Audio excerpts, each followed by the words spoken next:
Hey guys, what's going on? I'm back. It's been a while, I know.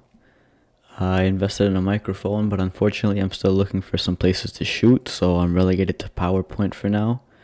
But that being said, I've got a video for you guys on the whole COVID-19 narrative, and I wanted to kind of break this narrative down into three parts. This is something I've been researching for the past, I want to say, 8-9 months, so I've put a lot of thought and time into this.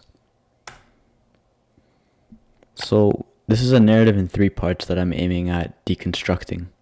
So in order to deconstruct this mainstream corporate press narrative, we have to attack it in three parts.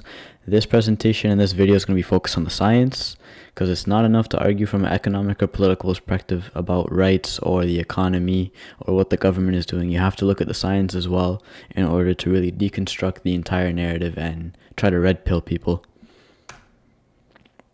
So I'm going to start with the PCR tests.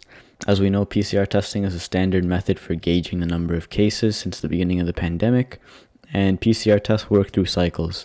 So the higher the cycle threshold, the more targeted material is amplified.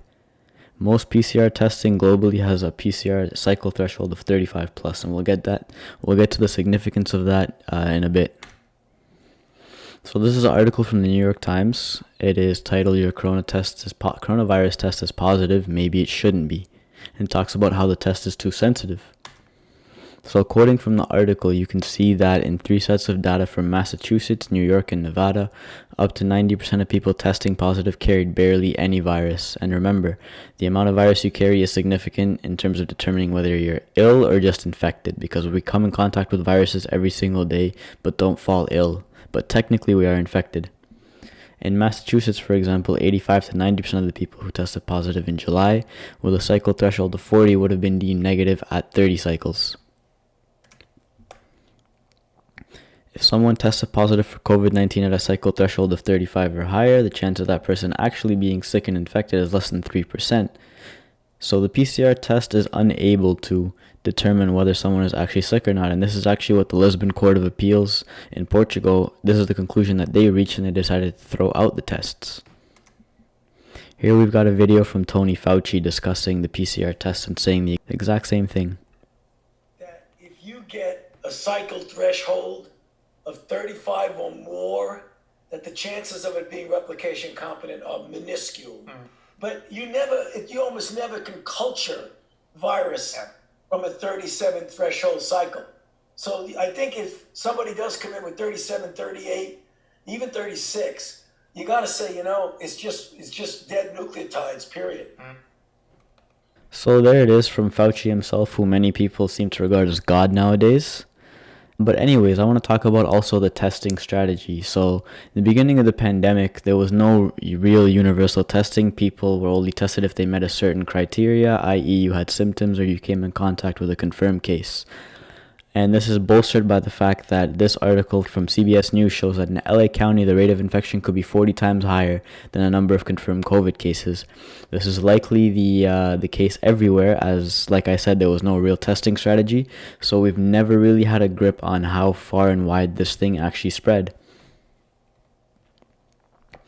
And then this is a paragraph. You guys can pause the video if you want to read about it. This is talking about asymptomatic spread, and basically that studies done outside of China regarding asymptomatic spread have failed to replicate the same findings that the Chinese studies concluded. And again, you can pause the video and read the paragraph if you'd like. And then also on the note of asymptomatic spread, a study conducted in Germany was found to be flawed. And this study claimed that a woman who was in Germany who was asymptomatic and not showing any symptoms had spread the virus to someone else. It turned out that she was actually taking medication for a illness and she was showing symptoms. Next, we have to talk about ventilation, because ventilation was a hot button issue very early on in the pandemic. So ventilation is a very invasive process that is usually recommended only for specific circumstances. Oftentimes, people on ventilators get bacterial infections because of the tubes being run through them. It's a very invasive process. And again, ventilation should be for a very strict set period of time. Any time that you're on it longer is actually detrimental to the patient's health. And the World Health Organization turned ventilation into universal practice for COVID-19, which is a first for most respiratory illnesses, and this was only met by disastrous results. So here you have articles talking about how ventilators are destroying patients' lungs and that we're operating under a false medical paradigm. A New York City study found a 97.2% mortality rate among those in the age of over 65 who were mechanically ventilated. Next, we have to talk about the mortality rate itself. We need to get a grip on how serious this thing is. So a study from France compared the mortality rate amongst COVID patients and patients with other coronaviruses or respiratory illnesses and found that there was no statistically significant difference within mortality rates and numbers. Just a note for any of the studies that are on the PowerPoint, you can Google them and you can actually get access to them using your university login if you're interested in reading the studies for yourself. I encourage you guys to actually do that. And then here are some highlights from that study. You guys can pause the video if you want to look through them. Next, we have a subsequent study which compared the mortality rate of respiratory illnesses in the colder months of 2018-2019 versus the colder months of the 1920 season in southeast of France. It found no statistically significant difference there either. Again, here's the abstracts of the paper. I highlighted one of the more important parts of the abstract. You guys can pause the video to read it. And then there was a study done amongst people under 65, which reached the conclusion that death from COVID-19 is an extremely rare occurrence for those under 65 who are healthy. More highlights again, COVID deaths occur sparsely in people under 65 without underlying conditions. The without is the key operant word right here.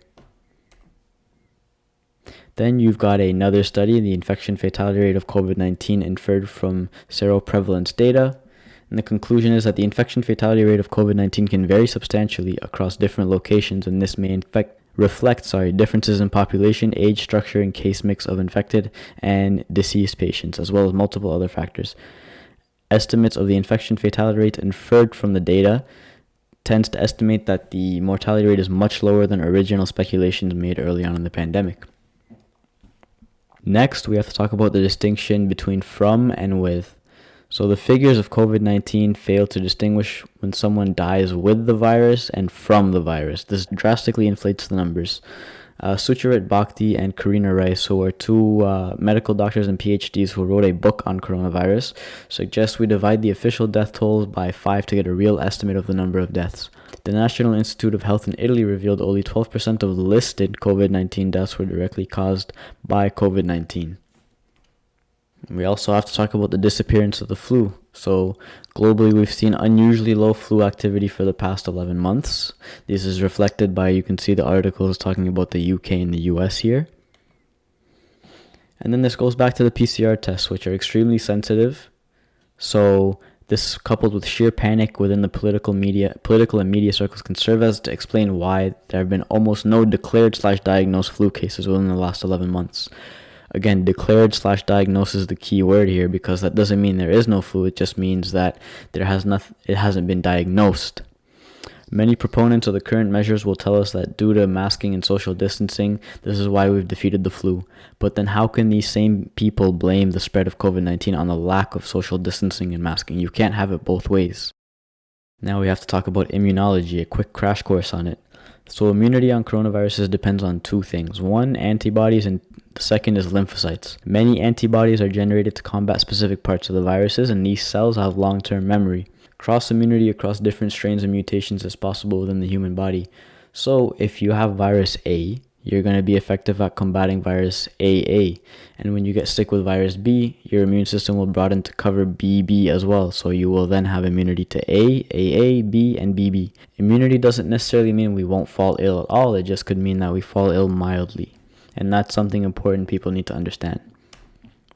Some scientists speculate that because much of the northern hemisphere became vitamin D deficient over the winter months, which happens almost everywhere in the northern hemisphere, coronaviruses are more effective during the winter months, and this is hence why we rarely see them in the summer months.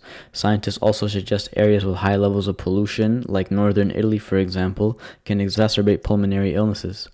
After an initial outbreak, the illness joins many illnesses circulating at any given time, in which we are largely immune. Once in a while, we'll get sick in the summer, but that is life. And the important thing to understand here is that we will never get rid of COVID-19, and the goal shouldn't be to do so. Advocating for this is a cheap way to fool innocently naive people into complying with the government narrative. You don't eradicate the flu, or you don't eradicate these viruses. They keep on circulating throughout the population. We just don't really get sick from them as much as we used to, and that's how it works. And then here are some studies on immunity and COVID-19. So this is a study that looks at T-cell epitopes, and it looks at T-cell recognition. And what it found was that cross-reactive T-cell epitopes were identified with similarities to other common cold coronaviruses, suggesting cross-immunity. You have another study here that targets T-cell responses of people who are unexposed, and you look at the highlighted part below. T-cell reactivity to COVID-19 epitopes is detected in non-exposed individuals, meaning that we do already have some level of immunity to this virus. Now, many alarmists of COVID-19 will highlight the fact that there's potential for long-term health effects or neurological complications. As you'll see below, I have studies from the CDC which find that there are cardiac events which are common amongst adults hospitalized with the flu in the United States, and then studies that indicate that the flu may impact our brain. This is not new, and this is not something we should fear. We shouldn't start fearing the flu. This only means that we should treat it as what it is, a rare occurrence that is the exception and not the rule.